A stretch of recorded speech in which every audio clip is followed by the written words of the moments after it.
Senhoras e senhores deputados, retomamos então os nossos trabalhos. Temos o gosto de contar com a presença do Sr. Dr. Alberto Caldas Afonso, Presidente do Grupo de Trabalho para a Rede de Referenciação Hospitalar, que aqui está na sequência de um requerimento aprovado nesta Comissão, apresentado pelo Grupo Parlamentar do PS, referente à Rede de Referenciação Pediátrica e às alegadas, de acordo com o requerimento, preocupações e manifestações suscitadas e, portanto, irei, nos termos do nosso regulamento, dar a palavra ao grupo parlamentar requerente, no caso à Sra. Deputada Susana Correia, que disporá do mesmo durante 5 minutos. O Sr. Dr. Caldas Afonso terá a amabilidade e a generosidade de tentar condensar a resposta em igual período, 5 minutos, após o que irei dar, por ordem de crescente representatividade parlamentar, a palavra aos diversos grupos parlamentares, aos demais grupos parlamentares. O doutor, nessa fase, já teria a amabilidade de anotar as questões, porque eu só lhe devolverei a palavra para responder em conjunto, depois de formuladas todas as questões. Se depois ainda houver essa manifestação, a todos os grupos será atribuído ainda 1 minuto e, nos mesmos termos, devolverei a palavra para responder no tempo correspondente ao somatório dos tempos gastos na formulação das questões. Não havendo nenhuma dúvida metodológica, dou de imediato a palavra à Sra. Deputada Susana Correia. Se faz favor, tem dispõe de 5 minutos. Muito obrigada, Sr. Presidente, senhoras e senhores deputados. Dr. Caldas Afonso, aproveito para desejar a todas e a todos um bom ano de 2026. O Grupo Parlamentar do Partido Socialista entendeu requerer a audição do Sr. Dr. Caldas Afonso enquanto Presidente do Grupo de Trabalho para a Rede de Referenciação Hospitalar em Pediatria, num momento particularmente difícil para a organização de cuidados e reconhecendo o Grupo Parlamentar do Partido Socialista a criação deste Grupo de Trabalho para responder a fragilidades de acesso e a diferenças territoriais, e o objetivo de assegurar uma resposta adequada às necessidades da população. Sabemos e sublinhamos que as decisões finais serão da competência do Governo. De qualquer forma, tendo em conta o que veio a público, as preocupações que foram suscitadas e as manifestações que tivemos conhecimento sobre o descontentamento em várias regiões do país, e temos a título de exemplo as preocupações que foram demonstradas e manifestadas na ULS Gaia de Espinho, associadas a um impacto potencial na resposta pediátrica hospitalar, contestando até a intenção de desclassificar serviços de pediatria, neonatologia e cirurgia pediátrica daquela unidade. Foram levantadas sérias dúvidas sobre os critérios subjacentes a esta reclassificação proposta. A própria contestação que também tivemos conhecimento expressa pela ULS da Guarda, onde foram tornadas públicas preocupações quanto à perda de valências e ao agravamento das dificuldades de acesso em territórios já marcados por forte interioridade. E também, e são apenas alguns exemplos que estamos a dar do que fomos tendo conhecimento, na ULS do Entre Douro e Voga surgiram igualmente alertas relativamente à desclassificação do nível de referenciação, com receios quanto à diminuição da capacidade assistencial, à perda de diferenciação e às consequências na motivação das equipas e na capacidade formativa das unidades. A estes casos juntam-se outros sinais de inquietação, vindos de profissionais de saúde, administrações hospitalares, autarquias e utentes com preocupações claras. Até aqui, Dr. Caldas Afonso, estamos aqui a exprimir aquilo que chegou a nós enquanto deputados neste Parlamento, ao que foi noticiado, das preocupações manifestas sobre esta proposta que tivemos conhecimento na comunicação social.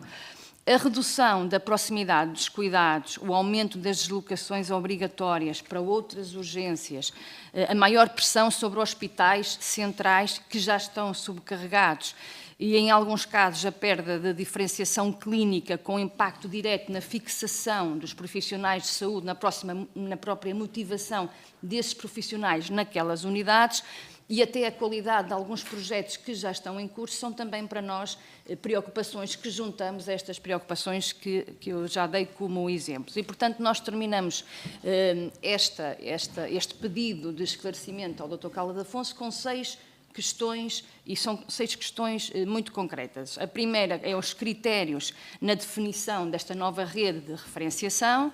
A segunda é a forma como foram consideradas as especificidades territoriais e demográficas. A terceira é o impacto expectável das alterações propostas no acesso, na acessibilidade e na forma como nós classificamos a proximidade de cuidados que defendemos. A quarta é as implicações da obrigatoriedade de recurso a outras urgências e unidades hospitalares. A quinta, o grau de envolvimento e a auscultação dos profissionais e das instituições neste processo de elaboração da proposta apresentada. E, por último, a sexta, as condições concretas de aplicação e transição desta reorganização. E agradecer uma vez mais a presença do Dr. Caldas Afonso aqui nesta Comissão de Saúde, o que muito nos honra. Muito obrigada. Muito obrigado, Sra. Deputada Susana Correia. Então, o Sr. Dr. Alberto Caldas Afonso, para responder, faça favor. Muito obrigado. Eu gostaria de começar por cumprimentar os Srs. Deputados. É seguramente para mim um prazer estar aqui e poder elucidar tudo aquilo que seja dúvidas relativamente a esta matéria.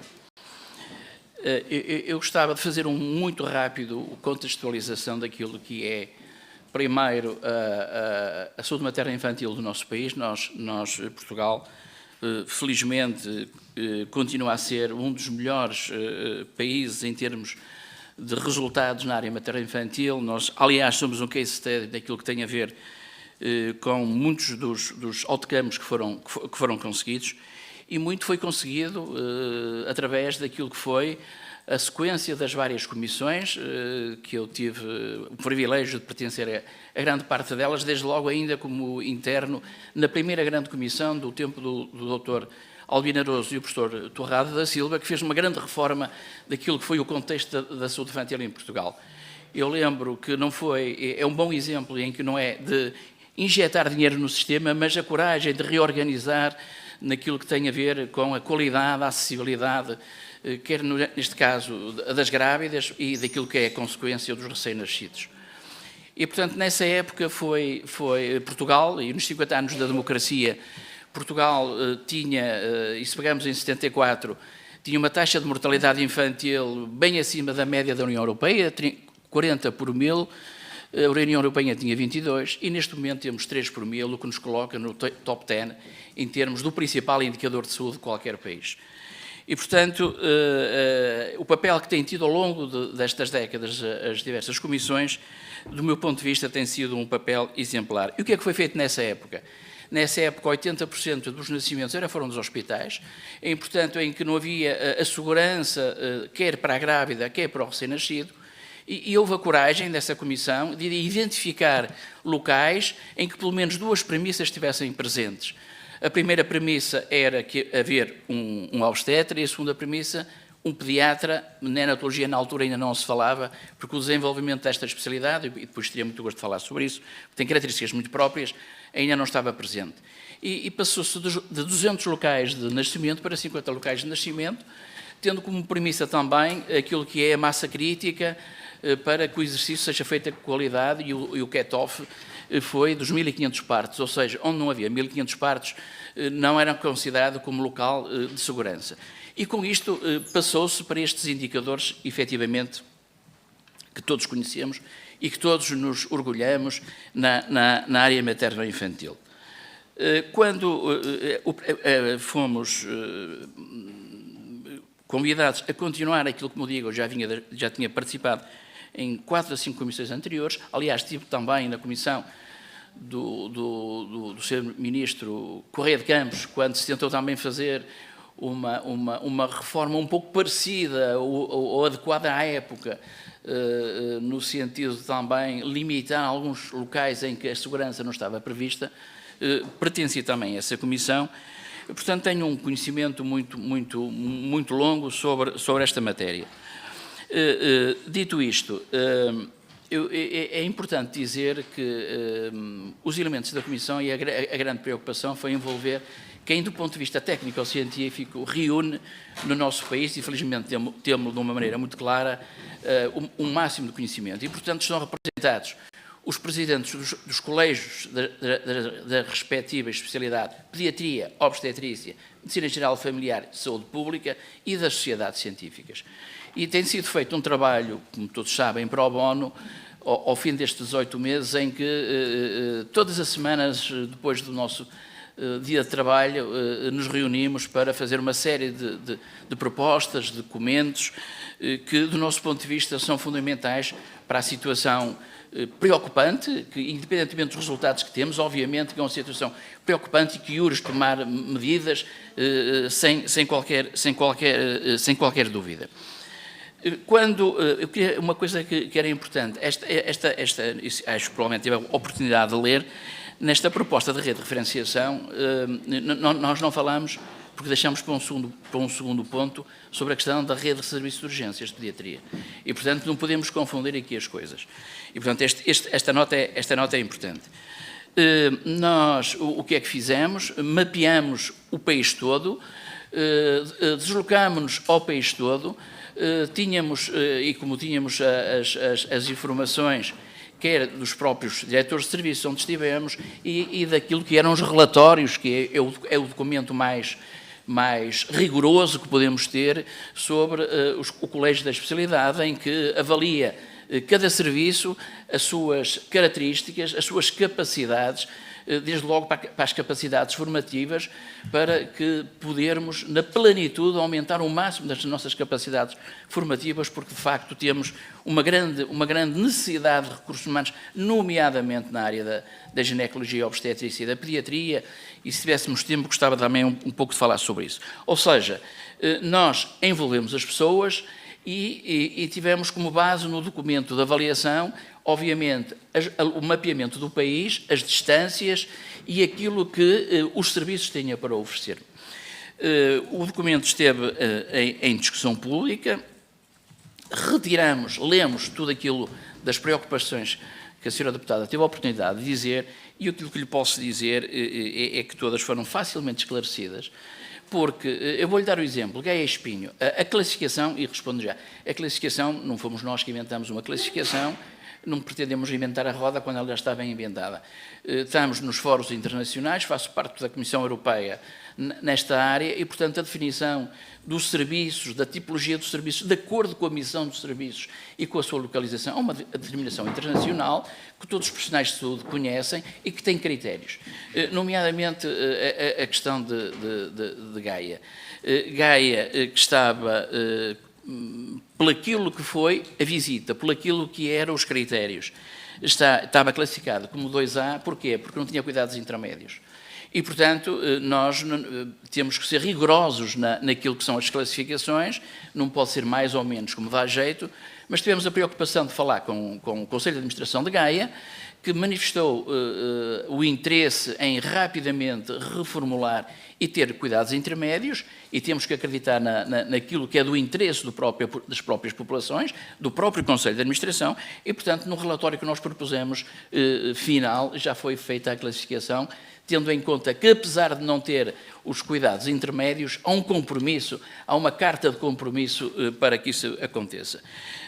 Na região da Guarda foi precisamente a mesma coisa. Os relatórios que nós tínhamos não tinham a dimensão para a classificação, também o senhor diretor de serviço, o senhor presidente da ULS manifestou que isso ia ser uma realidade, e obviamente, sendo uma realidade, é do interesse, até porque é uma área que, de facto, com uma grande escassez de recursos humanos, tem sido exemplar, porque nunca fecharam.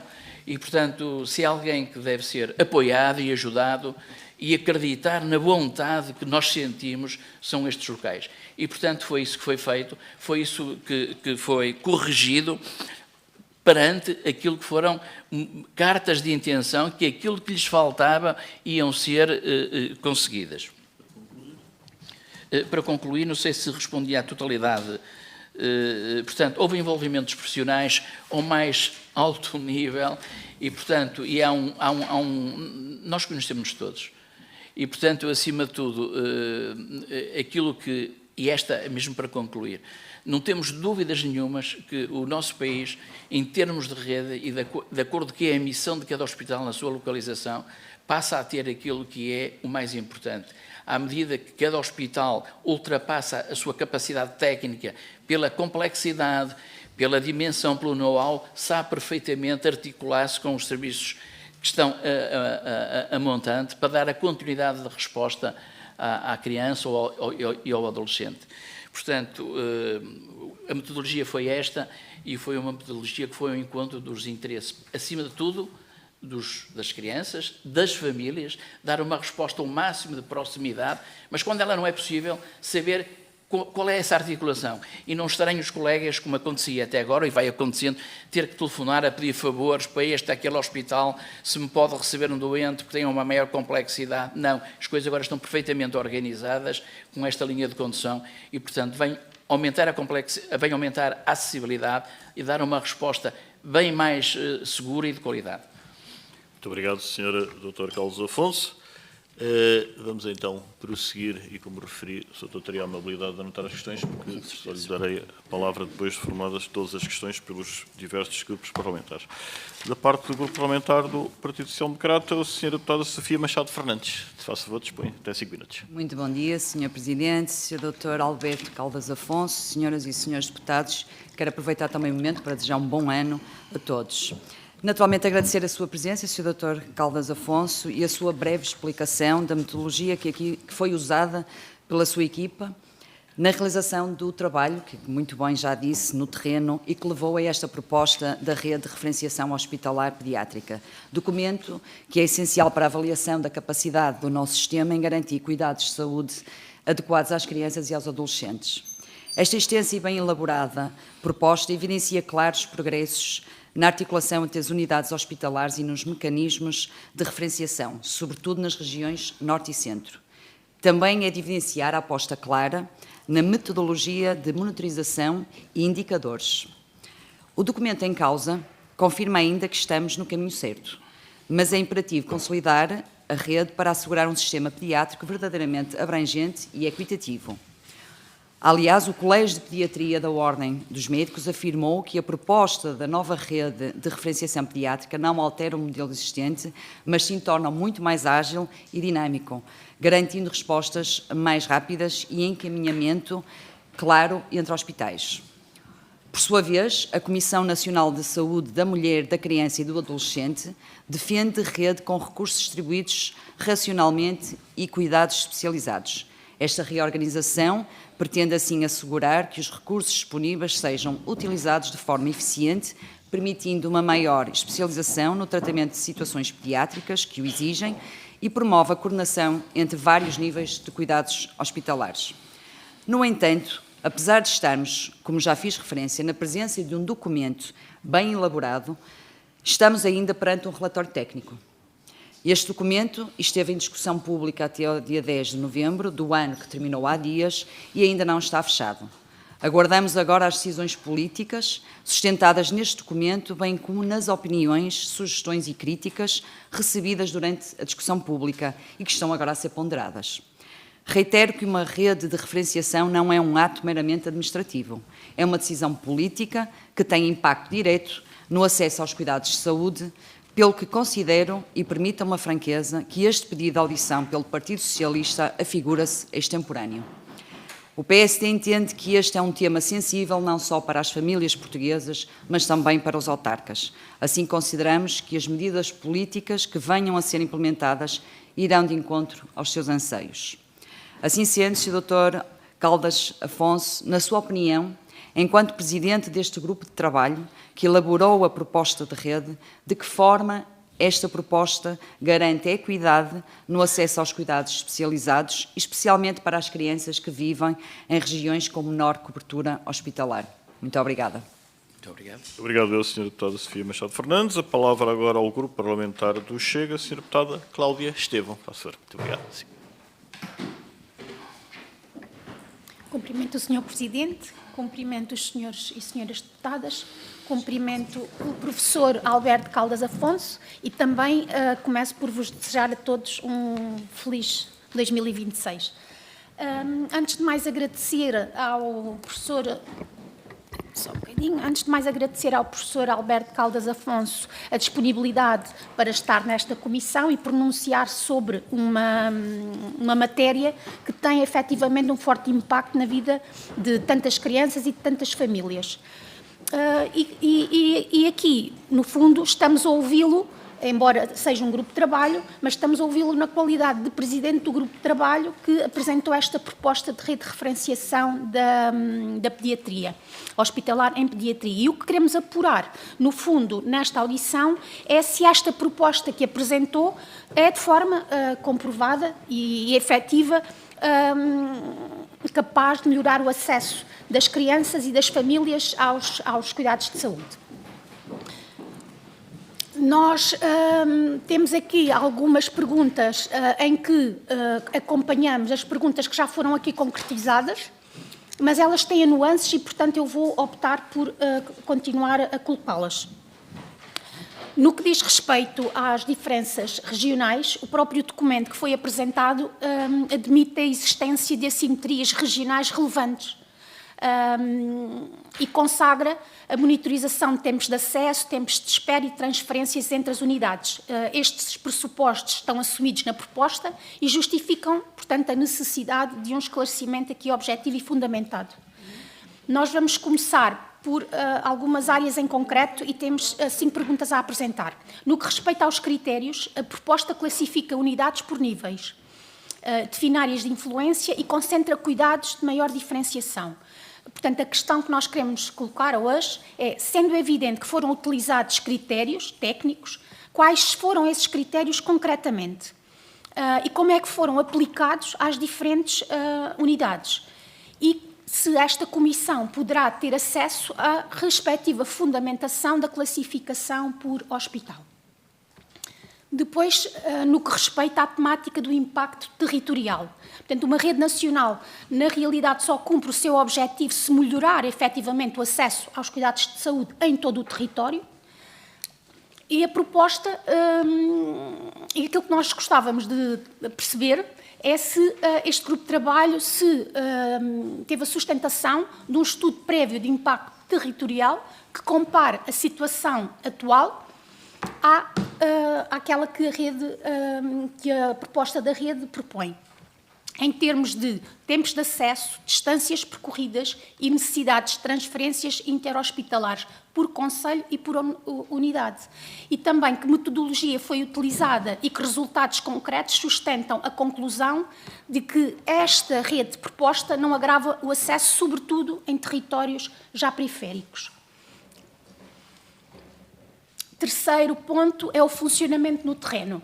Portanto, uma rede só é execuível no terreno se a proposta assentar no reforço do transporte interhospitalar. E nós sabemos que, nesta matéria, temos um problema.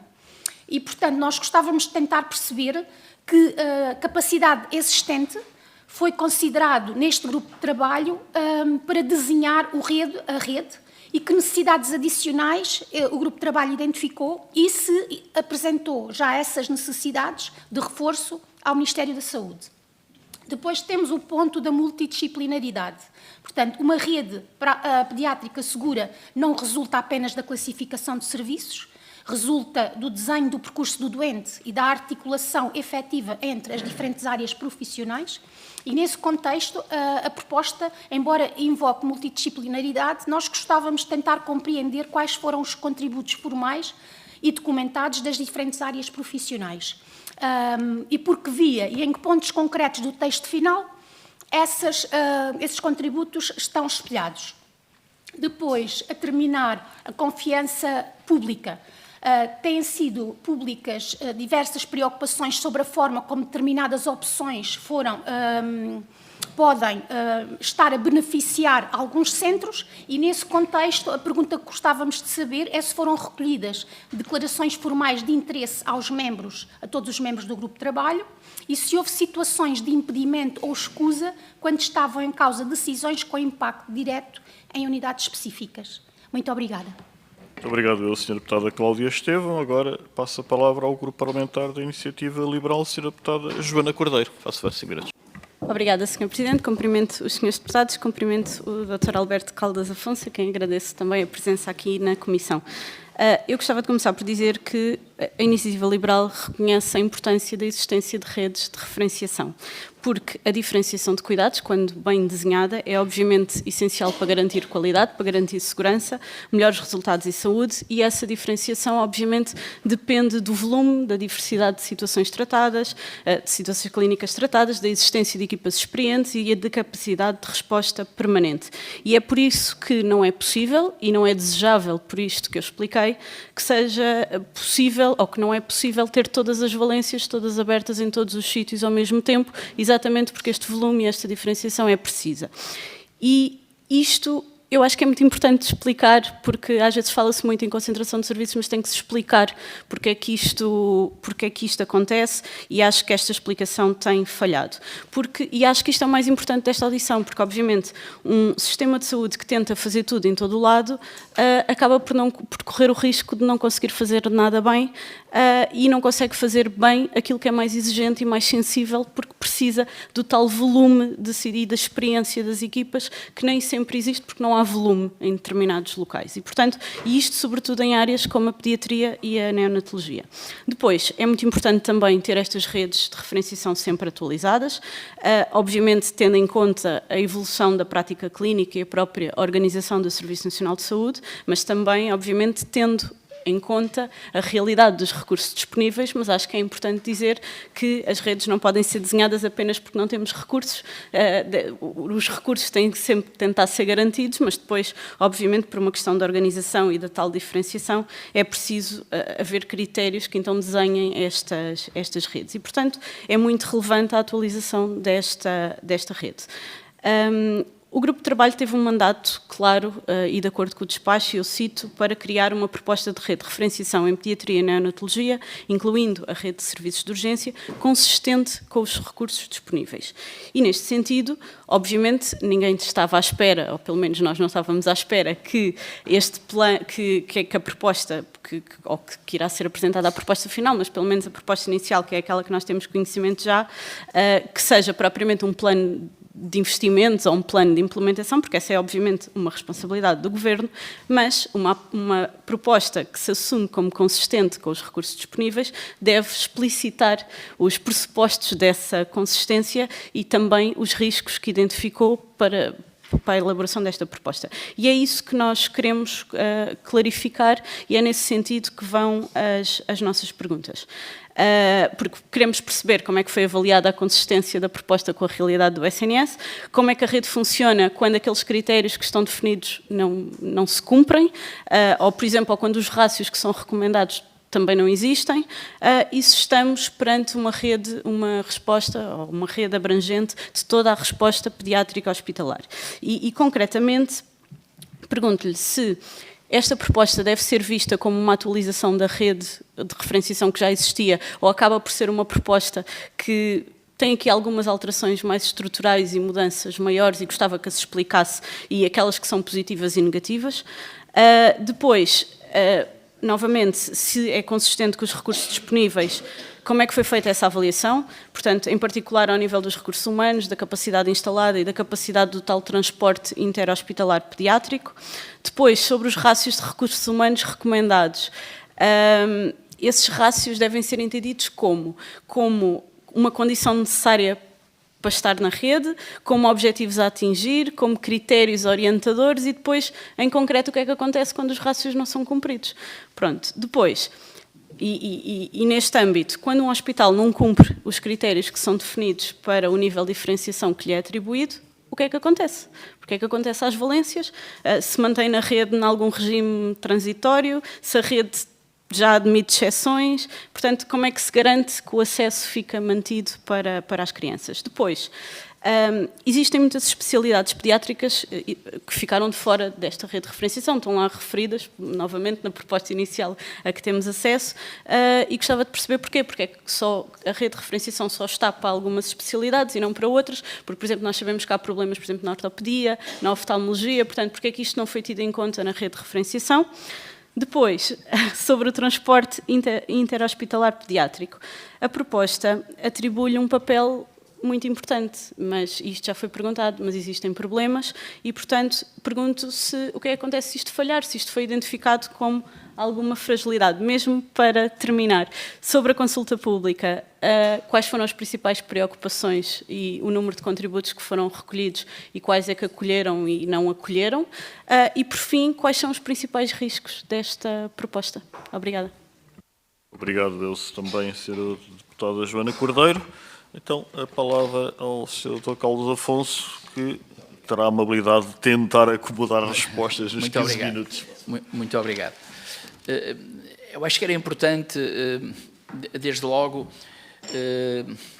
definir aquilo que é a realidade desta grande área do nosso ciclo de vida, em que a pediatria tem responsabilidade. De facto, a pediatria, e eu sinto-me um privilegiado por ser pediatra, porque, como digo aos meus alunos sempre, quando uma família me traz uma criança para eu ajudar, é um pedido de ajuda, traz-me aquilo que é mais precioso lá em casa. E, portanto, não são os anéis, não é o dinheiro, são os filhos. E nós temos que estar à altura desta responsabilidade. Mas, não se tem falado, e eu lamento muito, mas aquilo que se faz no SNS, comparativamente àquilo que se faz fora do SNS, é incomparável. Tudo aquilo que seja minimamente de alguma complexidade é feito no Sistema Nacional de Saúde. E nenhum de nós está aqui hoje pode dizer que daqui a uns momentos pode ter um familiar que vai precisar ter esse tipo de resposta. E é esta a nossa enorme responsabilidade. E é para isso que nós temos cá que estar para assegurar esta responsabilidade. A pediatria, portanto, tem a responsabilidade desde o primeiro ciclo de vida, que é o período fetal, o período de lactência, que são os primeiros 2 anos, que é determinante naquilo que vai ser o futuro deste ser, e depois tem a parte escolar, pré-escolar, escolar e a adolescência. Nós temos um problema que pouco se fala, mas que aqui tem, para nós, ainda mais, ganha mais relevância. Aquilo que, do meu ponto de vista, é um dos principais problemas do nosso país, é a insolvência geracional. Desde maio de 2015, que a população abaixo dos 5 anos é inferior a acima de 65 anos. Nós estamos com uma perda geracional em constante. Neste momento, a população abaixo de 18 anos representa cerca de 15% da população portuguesa e acima dos 65, 28%.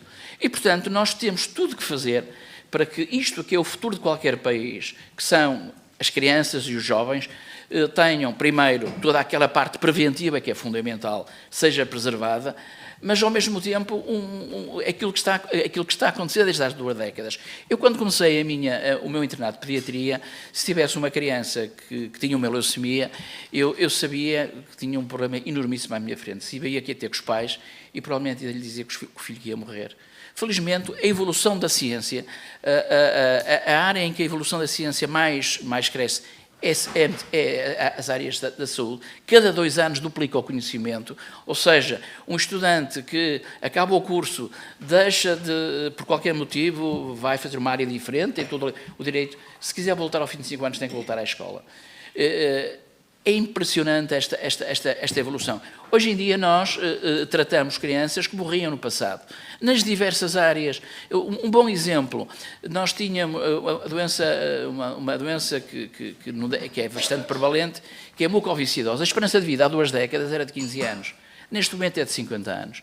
Ou seja, as terapêuticas inovadoras têm feito com que nós consigamos curar, ou pelo menos tratar e passar o testemunho aos adultos com qualidade de vida.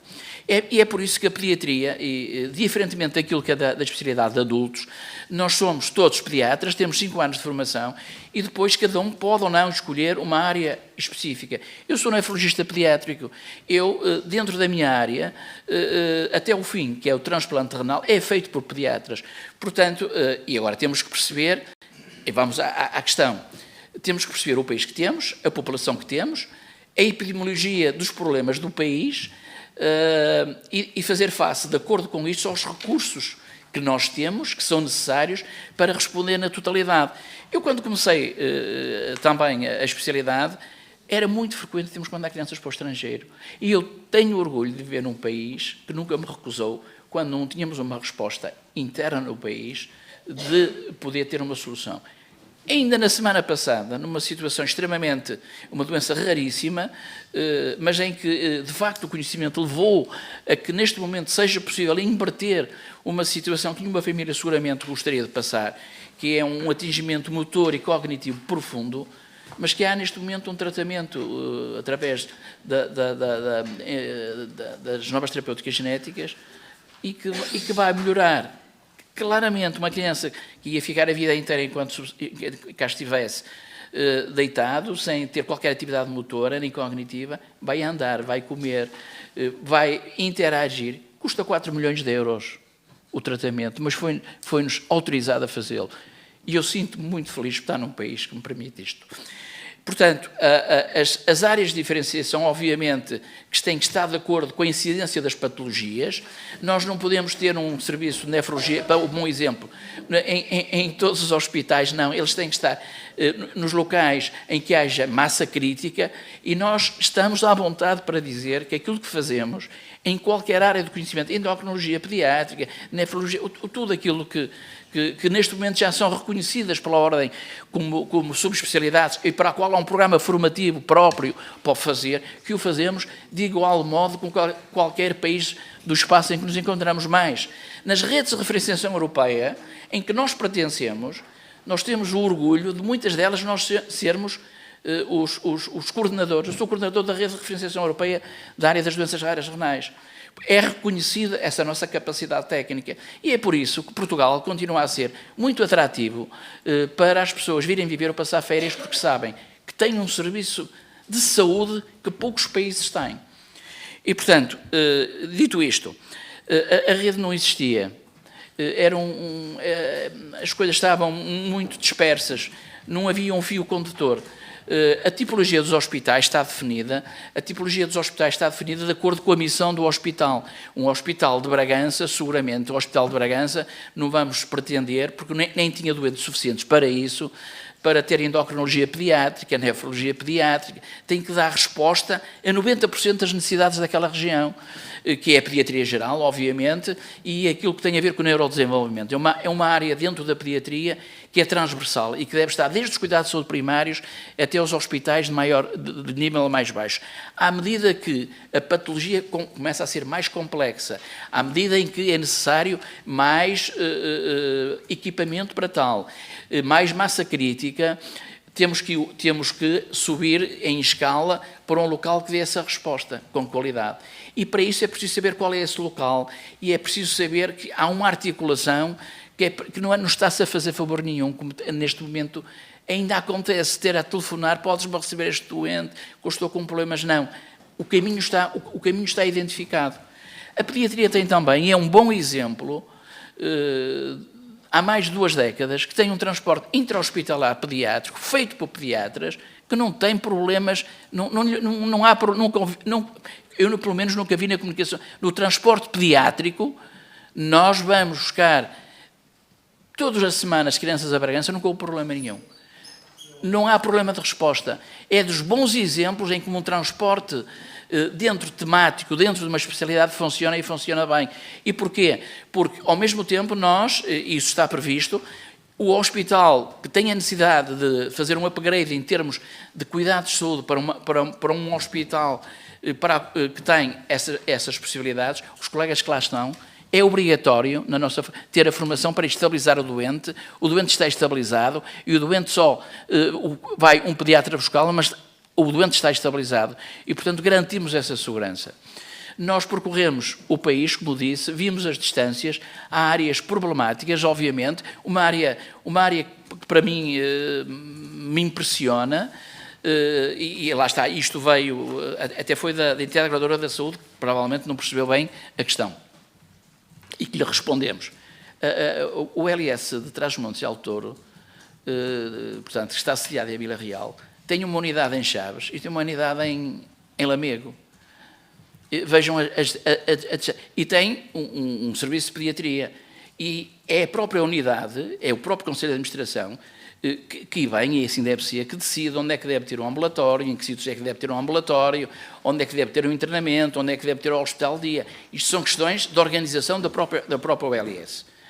E, portanto, há áreas, de facto, em que as dificuldades são muito grandes. E é por isso também que nós, primeiro, fizemos um pedido o mais atualizado possível dos recursos humanos que estão no SNS, da idade das pessoas, da idade da reforma das pessoas, e os rácios que nós propomos, de acordo com a tipologia do hospital, está de acordo com a população que serve diretamente, e quais são esses rácios.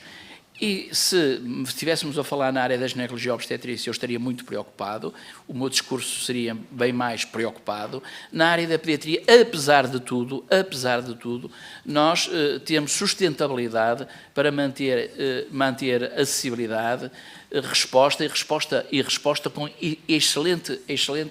excelente qualidade. Nós conseguimos, um dos motivos que levou, e isto também é importante que seja dito, a pediatria com a ginecologia foram as áreas em que mais saíram médicos para fora do SNS. E na pediatria, basicamente, era por causa da questão da doença aguda. O país, nós ainda continuamos a ter uma enorme dificuldade em resolver o problema da doença aguda neste país. Na pediatria, nós temos que perceber que qualquer família, quando tem um filho ou uma filha, com uma coisa que para nós é simples, para a família pode não ser simples, não é simples. Uma criança com febre, obviamente que para mim eu vejo e lidamos tranquilamente com isso, mas para a família não é, tem que ter uma resposta. É por isso que nós, enquanto pediatras, os meus doentes têm o meu número de telefone 24 horas e eu faço uma triagem diária, resolvo mais de 10 a 15 doentes por dia que não vão ao serviço de urgência. E esta é muita cultura da pediatria.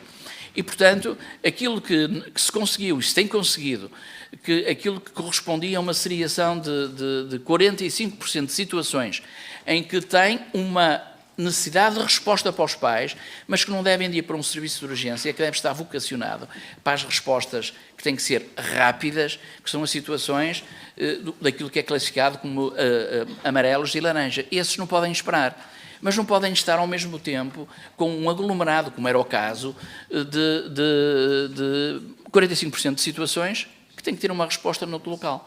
E temos a conseguir fazê-lo isso. Para mim foi com o projeto piloto, com os algoritmos que fizemos, com a resposta que eu não imaginei que fosse tão capaz, mas que efetivamente tem sido capaz, da consulta aberta nos centros de saúde, na consulta diferida, na consulta aberta dos hospitais. Nós retiramos 45% destas situações, o que permitiu que os colegas fiquem vocacionados para aquilo que é a missão daquela unidade de urgência. E isto fez com que as pessoas não saíssem. Mas aquilo que, do nosso ponto de vista, e tudo tem a ver também com de tal maneira a resposta com o outro elemento que se criou e funciona muito bem no Porto. As outras áreas, os conselhos de administração, não manifestaram interesse ainda de o desenvolver, que é a consulta de atendimento clínico. Todos os serviços dos grupos privados no Porto, em urgências pediátricas, fecharam à noite. Ou seja, quem está preocupados, porque de facto a nossa resposta é de tal maneira de qualidade que as pessoas preferem estar connosco. Eu teria muito gosto felizmente, nós agora recebemos, o SNS tem cerca de 1050 portas abertas. É o serviço público que mais portas abertas tem. E só se fala de problemas, nós fazemos milagres todos os dias. E disso não se fala. Eu tenho testemunhos de mães, de famílias, do que dizem o prazer de viver num país em que lhe dá uma resposta desta qualidade. E é para isto que nós temos que estar vocacionados. E também me custa muitas vezes ver, eu acho que devemos estar num país em que as regras devem ser iguais. As regras de cumprimento da qualidade assistencial, da acessibilidade, tem que ser igual. Não pode ser diferente do público e do privado. Ninguém fala dos tempos de espera no privado. Ninguém fala do que está a acontecer no privado. Ninguém fala nas camas nos corredores do privado. E isto para mim, o país é o mesmo. As regras têm que ser as mesmas. E, portanto, no que diz respeito à área da pediatria, nós podemos nos orgulhar de ter uma resposta de altíssima qualidade, uma resposta do mais próximo possível e que, de facto, a rede veio articular de uma maneira clara, em que não há dúvidas para ninguém. E depois nós temos esta facilidade. Eu sei qual é a minha linha de referenciação e há aquela proximidade do conhecimento dos próprios colegas que facilita muito isto. Outra coisa que fizemos que para nós era muito importante, que é a gestão de camas, nomeadamente na neonatologia. E então, custou muito, coisas que para nós nos pareciam que eram questões simples, de operação, mas tivemos que ser nós também a fazer a operação, porque os serviços públicos, SPMS, não o conseguia fazer. Aliás, nós, nomeadamente com a linha, é que estamos a fazer a formação aos senhores enfermeiros, a repetir a formação, repetir os algoritmos, e pedimos, que era uma coisa muito simples, nós termos, eu estou num hospital, tenho que transferir um doente, saber onde é que há vagas de camas, gestão de camas, ao dia, quer na área, principalmente da neonatologia. Felizmente que agora é possível. Felizmente nós conseguimos saber neste momento, nomeadamente no hospital onde eu trabalho, que é a maior maternidade do norte do país, eu tenho 7 boxes de partos e tenho uns recursos para aquelas 7 boxes. Mas neste momento eu posso ter as 7 boxes ocupadas. E se vier uma senhora, eu tenho que saber onde é que há uma box liberta na grande área metropolitana. E para terminar, se me permitem isto, eu não posso não o dizer, isto aqui é a gestão dos recursos, visando a qualidade. Eu tive a sorte de conhecer, a primeira urgência metropolitana deste país, era eu o responsável pela pediatria do Hospital de São João. Havia na altura 6 urgências abertas de pediatria. São João, Santo António, Gaia, Matosinhos e Maria Pia. E não havia pediatras para aqueles locais. E tínhamos de ter uma solução. E apesar das culturas diferentes dos hospitais, que é lógico que tenham culturas diferentes, rapidamente percebemos que o interesse comum a todos era dar uma resposta às crianças. E, portanto, concentramos os profissionais dos diversos hospitais para termos uma resposta de altíssima qualidade. Eu, no CMIN, não tenho urgência de pediatria dentro do CMIN e não perdi nada por isso. E levo 4 equipas ao Hospital de São João e não perdi nada por isso, pelo contrário. Portanto, isto é a maneira de optimizarmos os recursos que temos, sempre numa perspectiva de dar a melhor oferta. E, portanto, uma questão importante que penso, não sei se foi a senhora deputada do Chega que a colocou. Como eu disse, nós só colocamos, não nos focamos ainda na rede de urgência, porque vai ter, não nos focamos, e só está incluído, portanto, aquilo que tem grande movimento, que é a cardiologia pediátrica, a cirurgia pediátrica e a pediatria, as suas diversas áreas. Essas áreas que falou são áreas importantes, obviamente, a neurocirurgia, a ortopedia, basicamente estas duas, que vamos deixar, porque há maior complexidade, não tivemos tempo de visitar a realidade de cada local e, portanto, não íamos fazer uma coisa que pudesse correr mal e, portanto, achamos que devíamos deixar isso para a fase em que, se for o caso, nos for proposto a rede de urgências. E a razão foi essa. Muito obrigado. Muito obrigado, Dr. Alberto Caldas Afonso. Pergunto relativamente a uma segunda ronda se há inscrições já. Certo? E do Grupo Parlamentar do PSD também? Não? Do Grupo Parlamentar do PSD? Não? Está bem. Então, vamos então à semelhança da ronda que acabou. Desta feita é muito curta, 1 minuto para cada Grupo Parlamentar, mas o doutor também responderá afinal. Sr. Deputado Francisco Sousa Vieira, faço 1 minuto. Muito obrigado, Sr. Presidente. Senhores Deputados, agradecer mais uma vez, em nome do PSD, ao Sr. Professor Caldas Afonso por ter vindo à Comissão de Saúde prestar estes esclarecimentos, que, como tivemos a oportunidade de dizer na primeira ronda, acreditamos que possa ter sido extemporâneo, na medida em que a vinda do professor cá, numa altura posterior, teria sido talvez mais profícua naquilo que fosse a nossa reflexão. Ainda assim dizer que é sempre importante nós ouvirmos os principais responsáveis nesta área, porque, como aquilo que o professor acabou por dizer, demonstra que os relatórios, os pareceres técnicos, as comissões independentes são fundamentais para qualquer governo tomar decisões políticas. E aquilo que nos parece é que este documento está, por demais, bem sustentado tecnicamente e que aquilo que serão as políticas públicas que resultarão deste relatório trarão ainda mais ao nosso SNS e na área da ginecologia e obstetrícia uma capacidade maior para que Portugal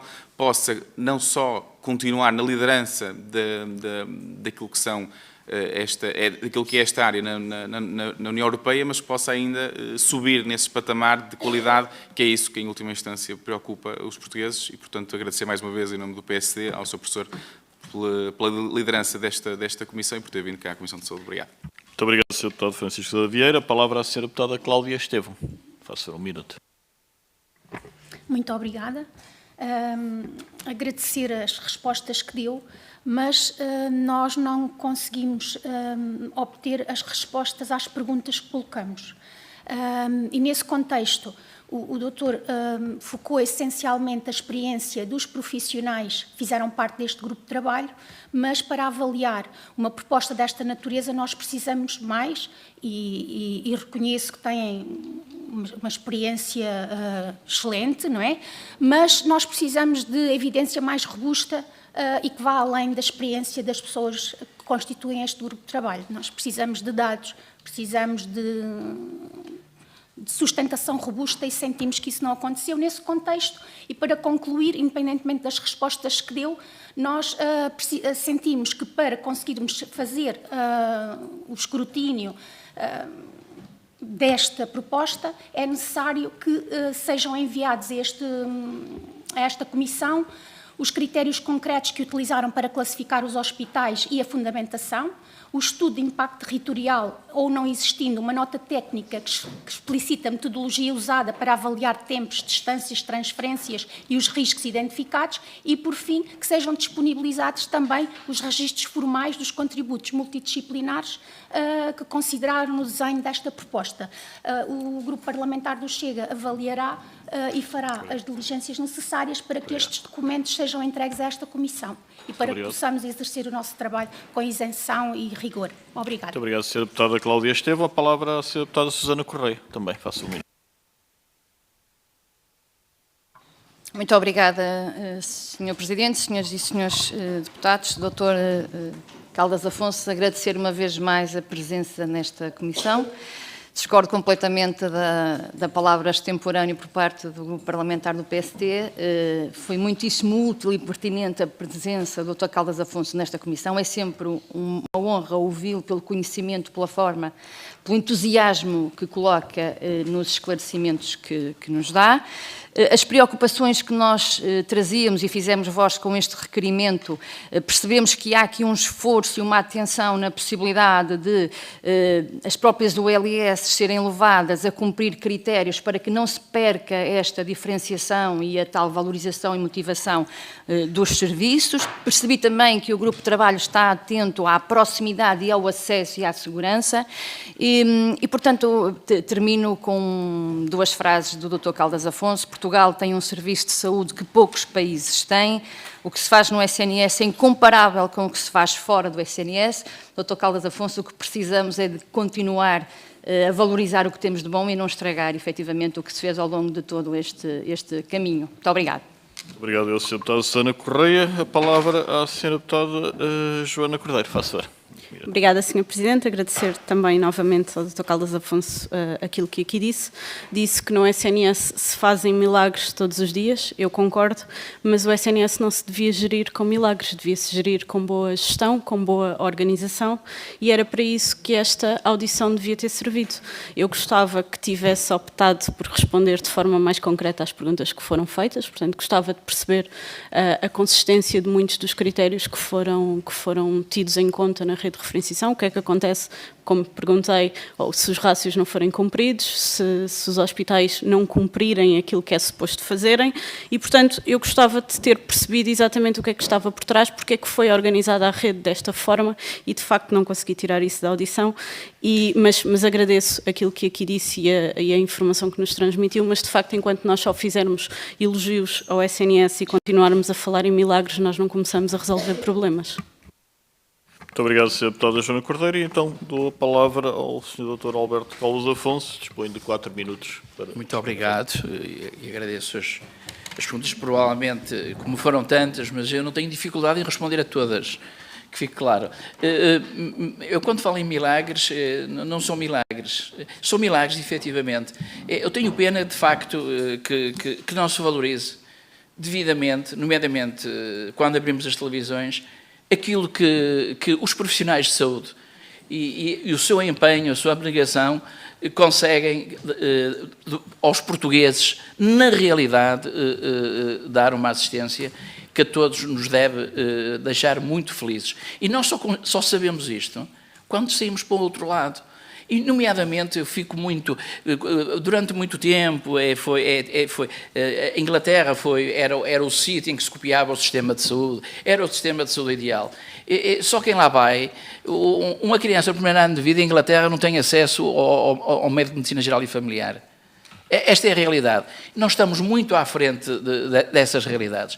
E, portanto, quando falo em milagres, é a resposta efetiva às necessidades das populações e das famílias. Relativamente à sustentabilidade,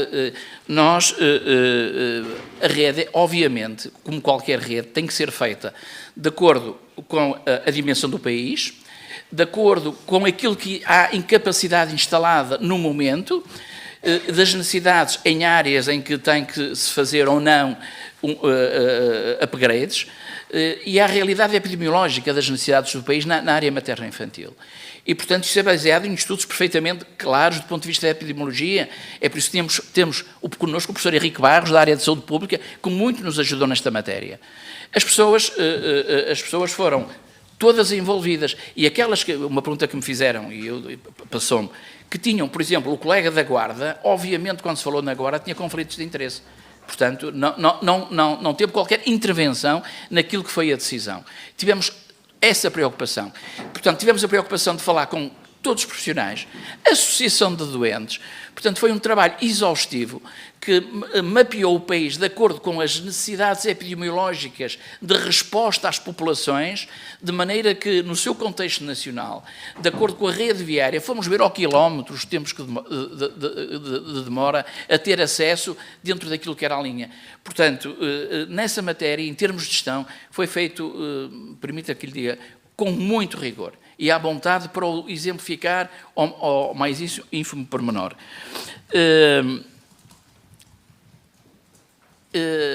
Aquilo que gostaria,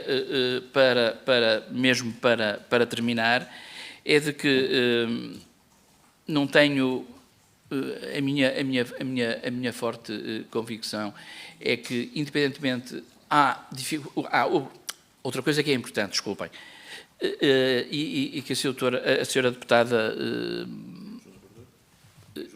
Joana colocou, e é extremamente importante. Obviamente que isto cria e tem que ser assim, uma responsabilidade muito grande nos conselhos de administração. Eles não podem assobiar para o lado. Se querem ter, e têm que ter aquela responsabilidade, têm que dar os meios para que essa responsabilidade aconteça. E nós, para cada área, identificamos os OTCAMs que vão ser avaliados. E está prevista uma avaliação anual.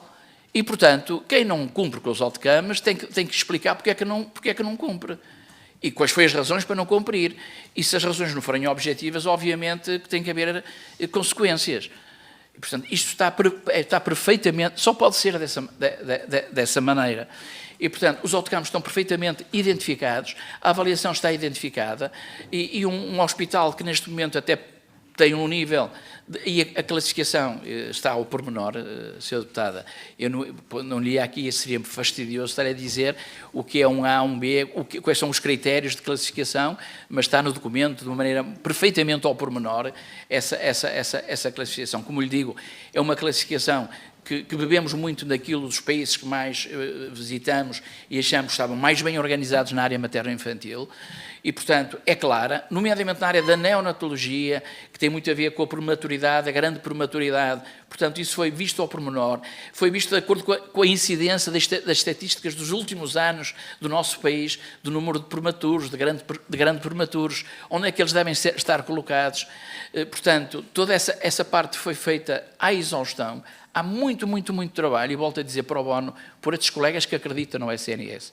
Todos estes colegas acreditam no SNS e, portanto, deram o seu contributo para que a proposta que seja feita, seja qual for o governo, acho eu que tem, do ponto de vista técnico, a robustez necessária e suficiente para que na área materno-infantil continuamos a ter a honra de pertencer aos 4 primeiros a nível mundial. Muito obrigado, Sr. Dr. Alberto Caldas Afonso. Em nome da Comissão de Saúde, agradecer a sua presença e os esclarecimentos prestados à instância das senhoras e senhores deputados. Concluímos este ponto. Permitam só os segundos necessários a acompanhar o Sr. Dr. Caldas Afonso até à saída da Comissão e retomaremos os nossos trabalhos. Muito obrigado.